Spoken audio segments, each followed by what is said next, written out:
Tahap pertama, pre-group stage.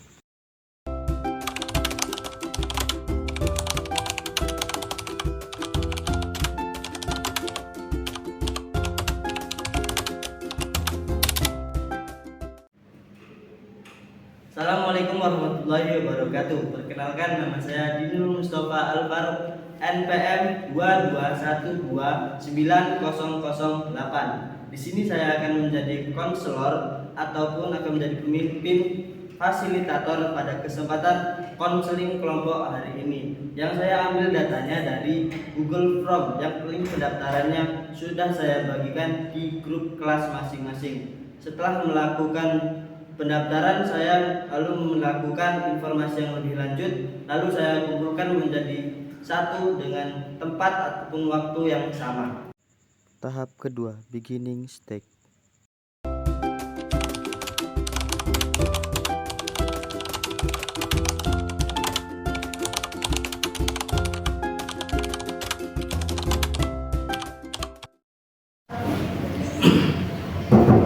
Assalamualaikum. Misalnya, silakan langsung Mas. Ya Pak. Assalamualaikum. Silakan duduk Pak. Mas, silakan duduk.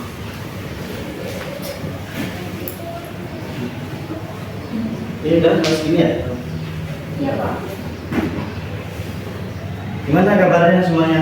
Alhamdulillah baik.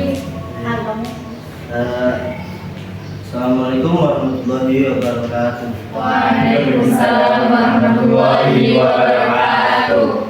Baiklah, sebelum kita mulai kegiatan kita hari ini, marilah kita awali dengan membaca doa untuk kepercayaan masing-masing. Doa mulai. Doa selesai. Oke. Perkenalkan, di sini saya Nur Mustafa Al-Faruq. Sudah kenal belum sama saya? Tadi kan udah perkenalan, saya udah kenal loh. Oh iya. Tadi udah kenalan, tadi udah saya perkenalkan. Nah, saya tadi udah perkenalan, sekarang tinggal kalian sampai semua ya, karena saya belum kenal ini muka-mukanya asing semua. Oke, dari sebelah sini siapa namanya Mas? Ya, perkenalkan, nama saya Fadil Aziz, di sini Amir Fadi. Tempat tinggal di 28 Purwosari, dari prodi Hukum Ekonomi Syariah, Semester berapa? semester 2 Pak, masih baru. Oke, sampai mana? Semester 3 Pak, maaf. Saya sebut. Oke, lanjutkan. Perkenalkan, nama saya Muhammad Iqbal, biasa dipanggil Irfan. Alamat rumah saya di Bubur. Lalu saya dari Bosbi PKPI Pak, Master 1. Sana Mas. Perkenalkan, nama saya Ahmad Zaki Mustafa, biasa dipanggil Ahmad. Tempat tinggal saya untuk belakang Pondok Maarif ya. Semester berapa tadi? semester 3. Semester 3. Lanjutnya Mas. Perkenalkan, nama saya Siti Nurjana. Dipanggil biasanya Siti, dari prodi PKPI. Oke, lanjutnya. Perkenalkan, nama saya Nika Ujana dari prodi PKPI semester 1. Perkenalkan, nama saya Leni Mutahara dari prodi BKPI semester 3. Mas. Perkenalkan, nama saya Fitri Amandu dari perbankan syariah semester 1. Dengan Perkenalkan, nama saya Tina Ayu, saya dari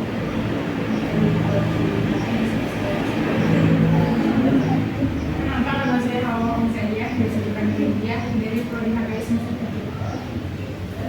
Kenalkan, saya Dr. Satyana dari prodi PBI semester 3. Udah, ingat semuanya ya. Saya cuma ingat satu, Mas Pandi, Mas Irfan, Mas Ahmad, Mbak Siti, Mbak Jana, Mbak Leni. Nah, yang lainnya ini dari lupa. Mungkin nanti seiringnya berjalannya waktu kita harus bisa akrab semua ya.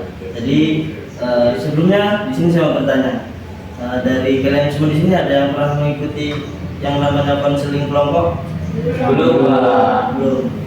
Jadi tujuan kita berkumpul di sini adalah untuk melakukan yang namanya konseling kelompok. Ini konseling yang kita lakukan secara bersama. Tujuannya apa? Tujuannya untuk merubah perilaku ataupun kebiasaan yang ada pada diri kita yang kurang baik untuk menjadi yang lebih baik. Itu tujuan kita konseli pada hari ini.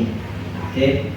Setelah ini mungkin kita akan melakukan pertemuan tidak hanya satu kali, nanti kita akan melakukan beberapa kali pertemuan. Sebelum kita lanjut ke pembahasan yang selanjutnya, jadi di sini kita sepakati dulu untuk jadwal ataupun hari pertemuan kita selanjutnya, mau di hari apa, mau di jam berapa. Itu menurut kesepakatan kita semua. Silakan, atau ada yang mau usul ataupun gimana untuk pertemuan ataupun jamnya? Mas, ada usulan? Mungkin 2 minggu sekali. Sekali. Ya, berarti 2 minggu setelah hari ini. Nah, untuk waktunya, jamnya? Karena kalau saya Kalau jamnya bebas. Tuh, ini yang berapa? Kalau hari saya sebelum itu hari Jumat. Hari Jumat. Untuk jamnya bisa setelah jamnya bebas. Ini enggak, belum. Ini Mas Ahmad ini nggak usulan tidak? Manut berarti. Jadi ini mau diskusi yang mana? Silakan. Kalau nanti kalau saya yang menentukan, takutnya dari salah satu sampean semua ada yang ada halangan ataupun ada kesibukan yang lain. mungkin bisa diajukan dari Bapak, lalu ini kan bisa disepakati bersama. Kalau untuk Bapak kan kita semua mahasiswa, jadi kan ambilnya dari ini reguler semua ataupun ada yang non reguler? Reguler semua. Jadi kan kalau di reguler semua kita bisa diambil di hari Minggu waktu yang senggang gitu kan, waktu bebas. Nanti untuk jamnya kalau menurut saya lebih efisiennya itu pagi, kita jam 10-an kita bisa melakukan pertemuan yang selanjutnya. Mana itu usulan dari saya. Kalau mau dipakai ya mari kita sepakati bersama, kalau tidak ya cari jalan yang lain. Gimana? Sepakati? Sepakat. Oke, jadi kita sepakat pertemuan kita di setiap hari Minggu pagi jam 9 ya. Berapa lama Pak? Kita melakukan konselingnya kurang lebih 1 jam saja, Berarti dari jam 9 sampai jam jam 10. 10. Di mana? Untuk waktunya, tempatnya bisa kita lakukan di sini atau nanti kita bisa pindah ke ruangan yang lain. Silakan sepakati mau di mana, atau mau tetap di sini setiap pertemuan. Oh, di sini aja. Sini aja ya. Oke, mungkin kita sepakati ya bersama tadi. Jadi untuk pertemuan selanjutnya di hari Minggu yang akan datang, 2 minggu lagi kita bertemu lagi di tempat ini. Sebelumnya saya beritahu dulu, jadi dalam konteks yang namanya konseling kelompok, kita memiliki yang pertama ada asas, kerahasiaan. Jadi nanti selama kita di sini, apapun yang terjadi, apapun yang teman kalian ceritakan, keluh kesahnya, kita harus bisa menjaga asas kerahasiaan. Yang kedua adalah asas keterbukaan.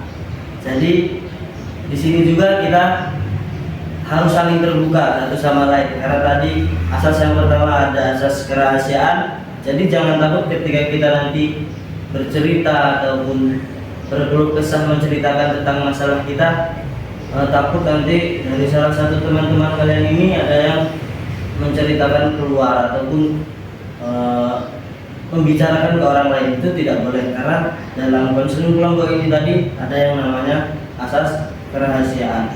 Dan juga untuk kita kalian semua konseli itu juga harus berani terbuka kepada teman-temannya ini, supaya jangan ada rasa canggung ketika kita bercerita. Sudah, ini anggap saja yang namanya ada di kelompok ini, kita semua ini keluarga, supaya tidak ada rasa canggung ataupun malu kita. Nah, yang selanjutnya ada norma-norma. Norma-normanya silahkan bisa kalian sendiri yang menentukan mau normanya apa. Jadi norma itu ketika kita melakukan konseling kelompok, hal apa saja nggak boleh kita lakukan dan yang sedang kita lakukan di sini. Nah, ada usulan atau gimana? Mbak, sana. Aturannya mungkin saya kira untuk tidak memakai atau dengan HP itu selama proses konseling. Oke, mungkin itu tadi norma yang pertama. Silakan ke yang kedua. Teman-teman yang lain ada yang usul? Kalau membawa misalnya air mineral itu boleh nggak Pak di dalam kita melakukan konseling Pak? Biasanya yang dilakukan ada yang panik ataupun bisa di dalam menyampaikan apa masalahnya itu gimana Pak? Boleh nggak? Silakan disepakati untuk teman-teman gimana? Boleh gimana? Enggak, kalau makan gimana? Nggak fokus. Oke, berarti sepakati hanya boleh untuk membawa minuman saja. Kalau makanan tidak boleh. Untuk kalau lapar berarti ya ditahan dulu karena pertemuan kita cuma 1 jam. Oke, ada lagi untuk norma yang lain? Apa Pak? Menyelam. Saat sedang saat temannya bercerita jangan diselam. Oh iya, itu tadi. Boleh saja sih kalau menurut saya. Tapi kurang tahu teman-teman yang lain. Ada lagi? Ada lagi nggak Pak? Oke, gimana? Sepakatnya kayak ini tadi. Jadi dilarang untuk menyela ketika temannya sedang bercerita ataupun sedang menyampaikan, sampai tidak boleh menyerobot untuk berbicara. Nunggu temennya selesai bicara dulu. Gimana? Sepakat? Sepakat. Cukup normanya hanya itu.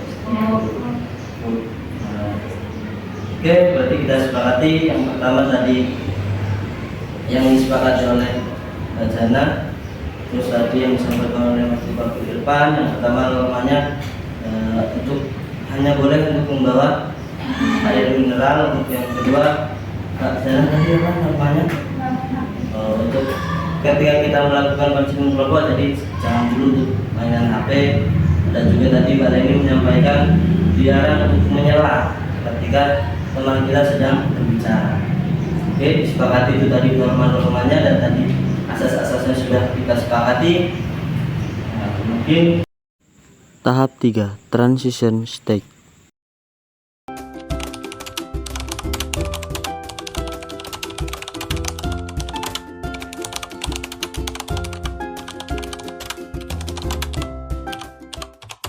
saya menegaskan lagi kan, sampai semua di sini kan kemarin saya sudah membagikan di grup kelas prodi-prodi sampai masing-masing untuk akan diadakannya konseling kelompok. Jadi tema kita di sini adalah mengatasi rasa malas yang terjadi pada mahasiswa ataupun mahasiswi. Tentu kalian di sini datang sudah memiliki masalah masing-masing. Nah, nanti saya akan menunjuk sampean semua untuk menyampaikan apa permasalahan sampean yang perlu diselesaikan di konseling kelompok hari ini. Oke, pertama tadi perkenalan sudah mulai dari sini. Sekarang dari sampean. Tahap 4, Working Stage.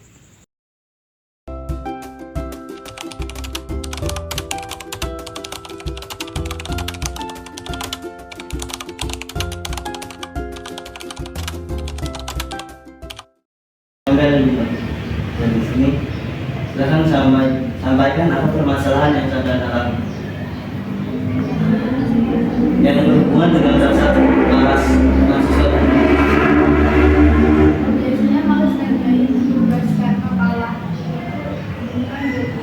Oh, sampai itu. Oke, yang selanjutnya apa permasalahan sampai? Kurang lebih sama, cuma lebih ke suka menunda-nunda. Jadi apa tugasnya itu ditunda sampai deadline, begitu dari ke deadline bukannya dikerjain tapi malah berharap dosennya nggak masuk. Oke.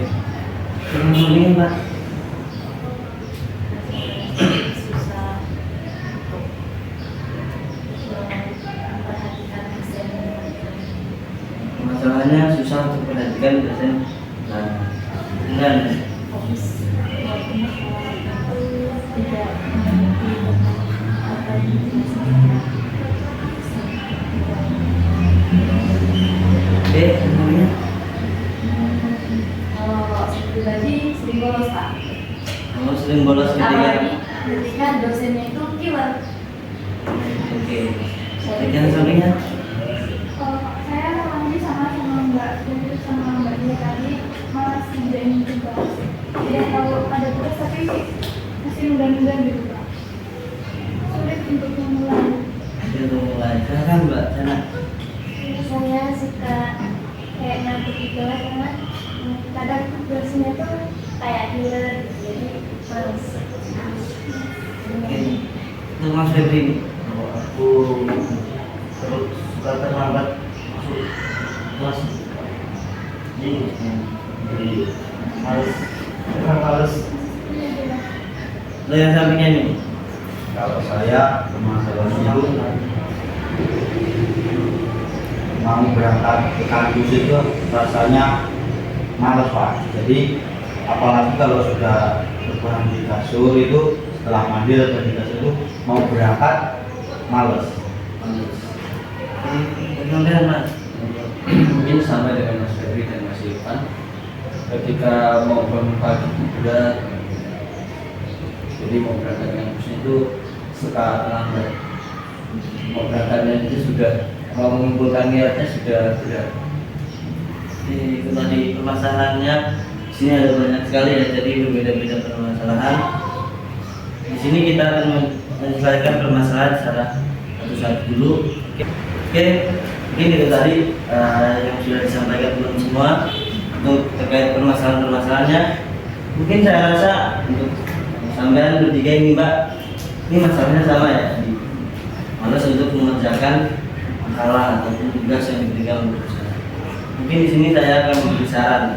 Kalau menurut saya, ketika kita memiliki rasa malas untuk mengerjakan tugas, mungkin kita harus berpikir untuk kedepannya. Karena tugas itu tadi diberikan kepada kita, ini adalah untuk memenuhi syarat.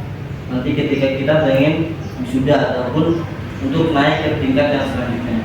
Kalau kita memiliki rasa malas untuk mengerjakan makalah, nanti itu juga akan timbul mempersulit diri sendiri.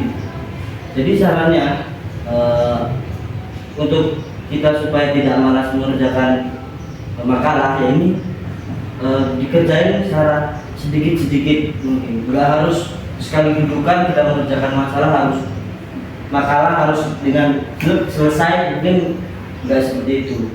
Mungkin bisa satu kali dudukan kita buat pendahuluannya dulu ataupun pembahasannya setengah dulu, nanti kalau udah agak kita bosen kita tutup lagi, nanti dibuka lagi kalau udah kita senggang ataupun sudah ada rasa ingin untuk mengerjakan dulu. Kalau enggak bisa seperti itu ya kita kerjain. Kalau ketika sudah kita malas untuk mengerjain tugas itu tadi, udah penat, malas, susah, jadi muncul rasa udah biarin nggak usah dikerjain makalahnya, kan mungkin seperti itu kan yang bisa menyebabkan sampai semua malas mengerjakan tugas. Kita selingi dengan contohnya mengerjain tugasnya sambil dengerin musik, ataupun nanti kalau udah agak capek kita main HP bentar untuk lihat video ataupun ngapain. Habis itu kita lanjut lagi mengerjakan makalah pun seperti itu. Kalau dari saya, silakan gimana? Dari teman-teman ataupun ada yang beri saran yang lain untuk terkait masalahnya? Sudah cukup. Mbak yang mungkin nggak seperti itu ya untuk penyelesaiannya tadi. Sampai coba dulu untuk mengerjakan makalah tadi yang seperti saya sampaikan. Jangan harus berpikir mengerjainnya harus sekali jadi, nggak harus seperti itu. Yang penting sedikit demi sedikit, lama-lama menjadi sedikit.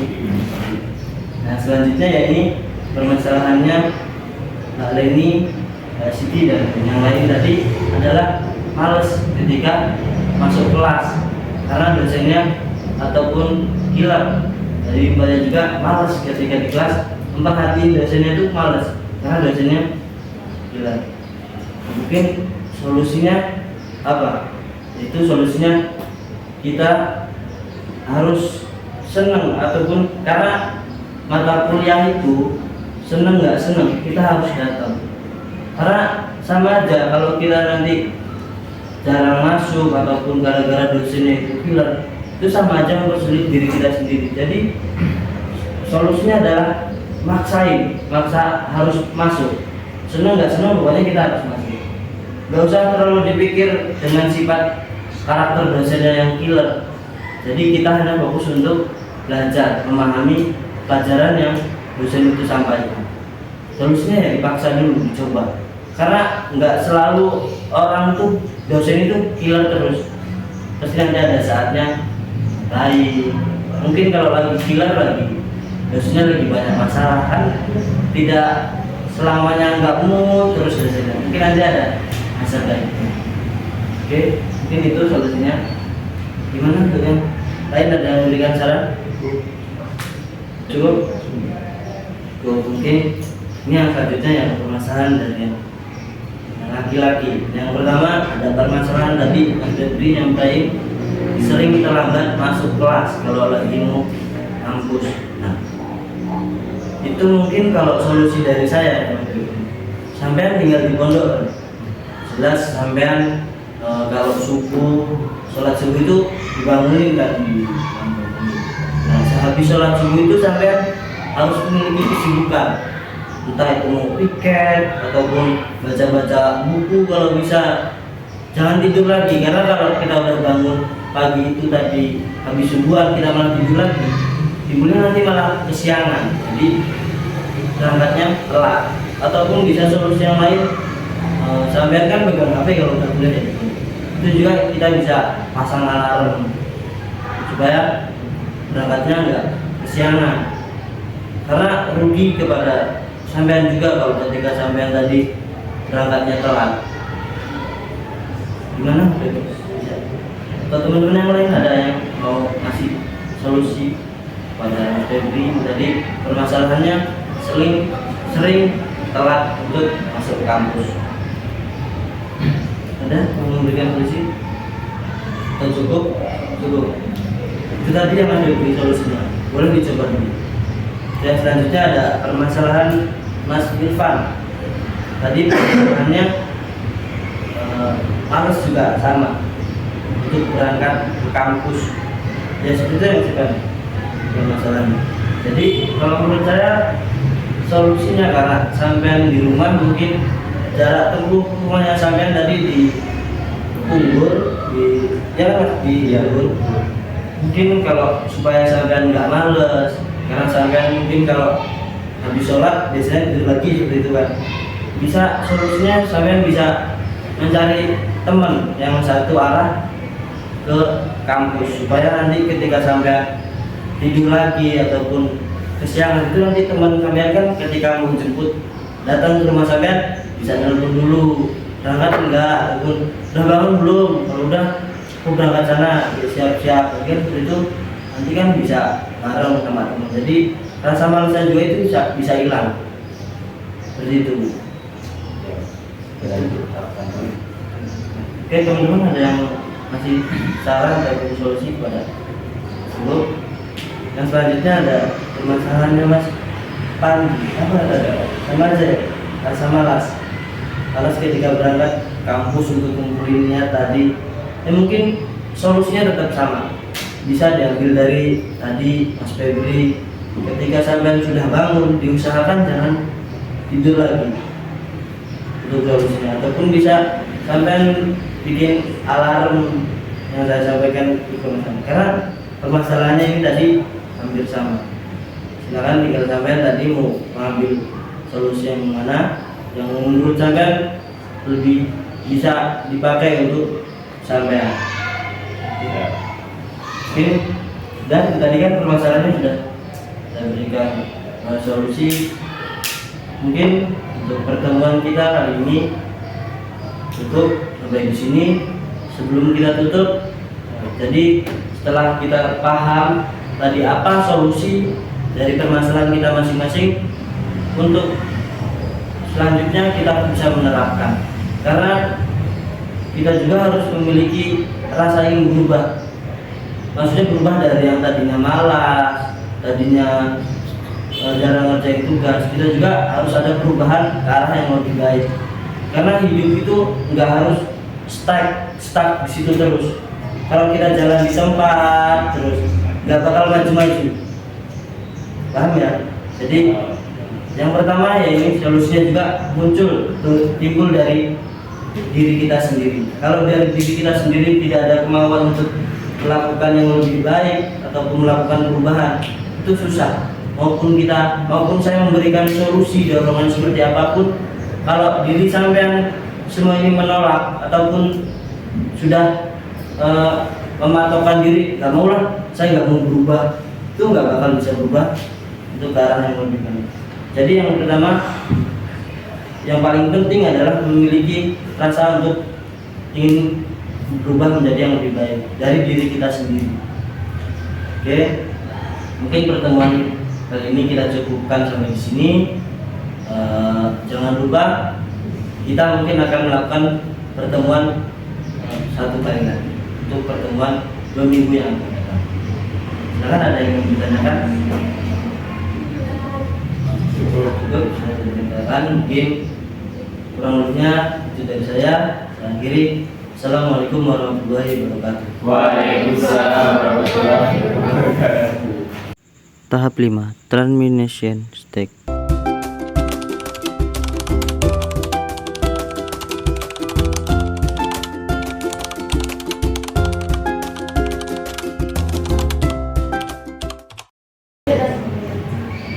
Ya, assalamualaikum warahmatullahi wabarakatuh. Waalaikumsalam warahmatullahi wabarakatuh. Gimana nih kabarnya teman-teman semuanya? Alhamdulillah baik Pak. Alhamdulillah baik semua. Waras semua kan? Alhamdulillah. Oke. Sebelum kita mulai yang lanjut, marilah kita awali kegiatan kita dengan membaca doa. Menurut kepercayaan masing-masing, doa mulai. Doa selesai. Oke. Alhamdulillah jika semua teman-teman kembali bertemu berjumpa bersama kita lagi di sini dengan keadaan sehat. Di pertemuan kita kali ini kita akan melihat sejauh mana progres ataupun pencapaian-pencapaian kita dari pertemuan yang sebelum-sebelumnya. Paham ya? Jadi masih ingat kan untuk teman-teman yang lainnya? Masih. Jadi bohong ini Mbak siapa Mas? Yang ini Mbak Jana. Ya Mbak Jana ya. Oke, kalau Mbak Jana ini namanya siapa? Mbak Dia. Mbak Dia. Ini Mbak namanya siapa? Mbak Siti. Oke. Ini namanya siapa Mas? Mas Irfan. Mas Irfan. Jadi masih ingat semua saya.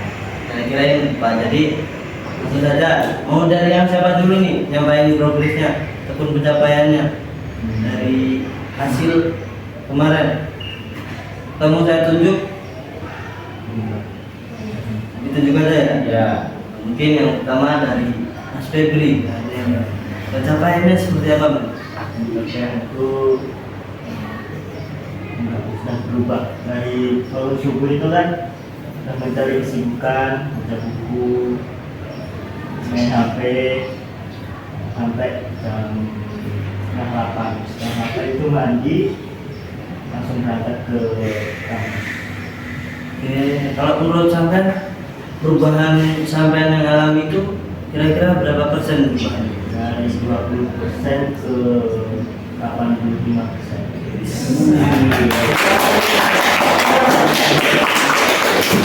Oke, jadi alhamdulillah Mas Febri sudah bisa bangun pagi dan tidak sering telat berangkat ke kampusnya. Selanjutnya ada Mas Irfan, bagaimana? Kalau menurut saya setelah kemarin itu saran-saran yang Bapak saya terapkan, saya mencari teman itu, lalu teman saya sering menjemput saya ke rumah. Ya setelah itu saya jadi semangat untuk berangkat. Jadi ada kawan untuk berangkat ke kampus, walaupun kadang ya sering alasan-alasan yang lainnya, akan tetapi alasan tersebut sedikit terus berkurang. Kalau menurut sampean, progres sampean, pencapaian sampean berapa persen? Ya sekitar 70 sampai 80% kurang lebih. Oke, beri tepuk tangan dong dulu Mas Ivan. Nah, untuk yang selanjutnya sekarang ke Mbak Siti. Bagaimana pencapaian sampean? Ya lumayan, walaupun masih kayak paksa gitu, tapi ya berusaha nahan biar nggak gitu. Jadi sudah bisa berubah dan sedikit demi sedikit. Kalau menurut sampean perubahan sampean udah berapa persen? Masih 60 menuju 70. Oke, semangat dari guys, semangat terus. Kita bisa melakukan perubahan. Selanjutnya ada, ya dari sini akan ada pencapaiannya Dari 60 ke 80%. 60%. Berarti yang sampean alami seperti apa perubahan? Saya menjadi diri sendiri, Pak. Oh, gitu. Oke. Beri tepuk tangan dong buat banyak. Ya, selanjutnya ada. Kalau dari solusi yang dilakukan kemarin sudah diterapkan cukup berpengaruh. Mungkin masih ada sedikit selang-selangnya kayak masih lebar sedikit, masih kebanyakan waktu yang dipakai untuk mainnya daripada kerja juga. Tapi sudah lumayan ada perkembangan. Nah, menurut sampean perubahan sampean itu udah sejauh mana atau berapa persen? Mungkin yang tadinya 20% sekarang jadi 70-25%. Tepuk tangan dulu dong. Terus yang selanjutnya silahkan Mbak Sana. Sampai Ya, ada yang kemarin itu masalah saya kan malas sendiri sekali benar-benar. Terus habis itu kemarin diberi saran untuk mencoba sebentar dulu, sedikit dulu, cicil. Yang saya terapkan itu ya lumayan berpengaruh. Jadi nggak yang nunggu deadline lagi, dari hitung hari sudah saya cicil dan buat saya nggak begitu masalah. Meskipun kadang masih diselingi dengan main HP atau keluar atau makan atau main TV. oke, bagus. Tepuk tangan dulu dong, Mbak. Terus selanjutnya Mbak Rani, gimana kalau bisa Mbak? Dari saran yang saya dapatkan dari Bapak, ternyata cukup berpengaruh Pak.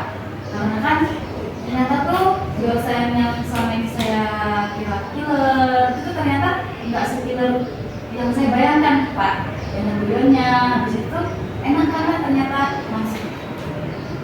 Oke, berarti menurut sampean itu perubahan sampean sudah sejauh mana atau berapa persen? Dari 20% sudah 80% Pak. 20%. Tepuk tangan dulu buat yang menikah.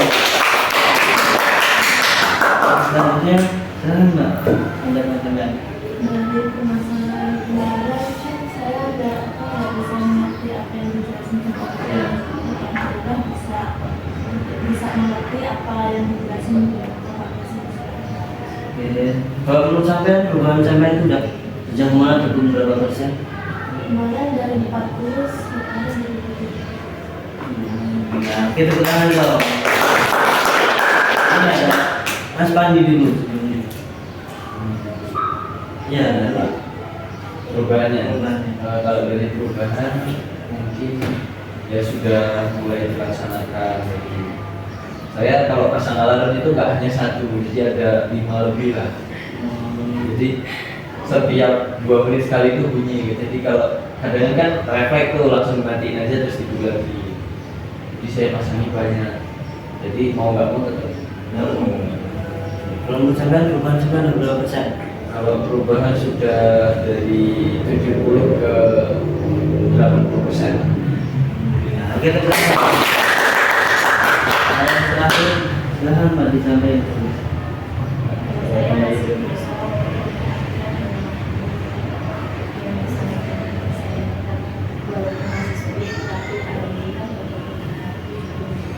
Tepuk tangan dong.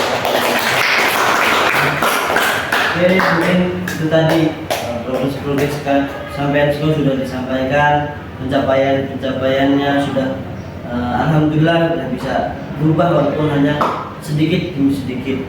Jadi perubahan ini jangan cuma berhenti sampai di sini. Kita harus bisa menjadi yang lebih baik lagi ke depannya. Jadi jangan sampai kita udah berubah yang sedikit demi sedikit nanti malah kendor lagi ataupun muncul lagi permasalahan rasa malas ke belakang. Itu jangan ya. Jadi kita harus semangat untuk melakukan perubahan ke arah yang lebih baik.